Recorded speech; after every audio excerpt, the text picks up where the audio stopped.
दिन थिला पत्थर काटिले पेट को दाना मिलुथिला। पहाड़रू पत्थर साउंटी घर अगणार तैयारी करुथिले भलिकी भली जिनिस।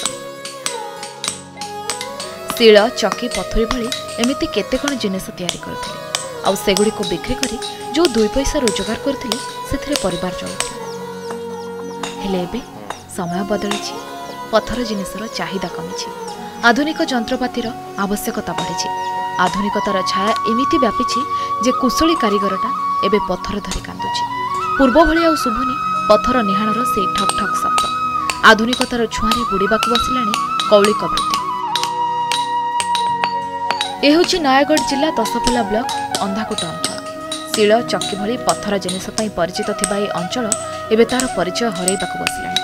आधुनिकतार छुआरे विद्युत सरंजाम व्यवहार बढ़िथिबारु कूल बेउसा हरैबाकु बसिलेणी पत्थर कारीगर। नामको मात्र जिनिस तो तैयारी होउछि, हेले बिक्रीर ना गंध नाही। जदि बा बिक्री होउछि ता पुणी साग माछ दर नहीं। जो जिनिसर मूल्य 1500 रु 2000 टंका थिला ताहा एबे 600 रु 700 रे बिक्री होउछि।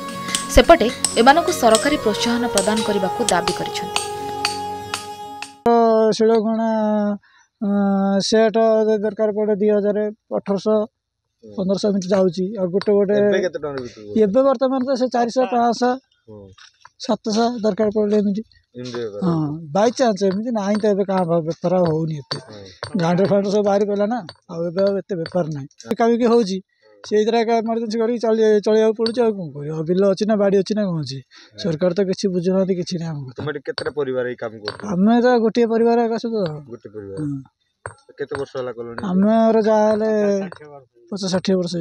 वर्तमान समय इलेक्ट्रोनिक सामग्री जो बाहरला ता द्वारा एमानकर चाहिदा मत कमिगल कहीं ना इलेक्ट्रिक जिन खूब समय हो पार्ली से माने जो प्रकार व्यवहार करते या आउ किए पचारना एवं आ द्वारा कौन है इलेक्ट्रिक जिन घरे स्त्री लोक मैंने आउ परिश्रम कर पाइलानी किंतु आगुरी पूर्व काल जो थिले से माने कौन करते ये गणा पेषणा कर शारीरिक सुस्थता अनुभव करते से माने एते रोगग्रस्त होते। बर्तमान ये जो पंगु बसीगले इलेक्ट्रोनिक से विभिन्न प्रकार रोग समस्या मारी बसलानी।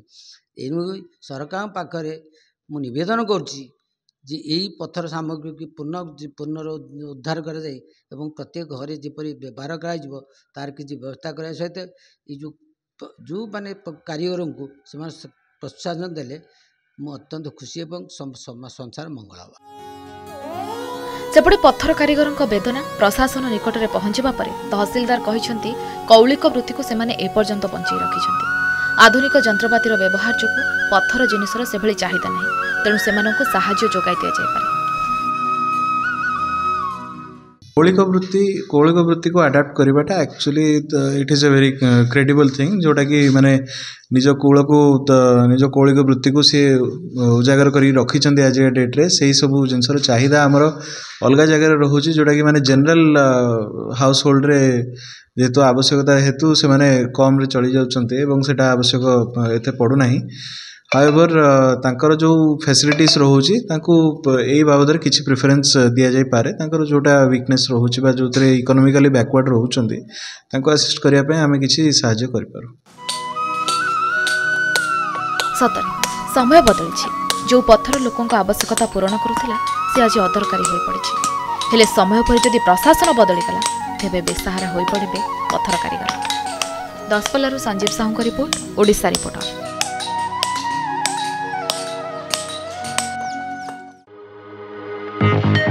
Thank you.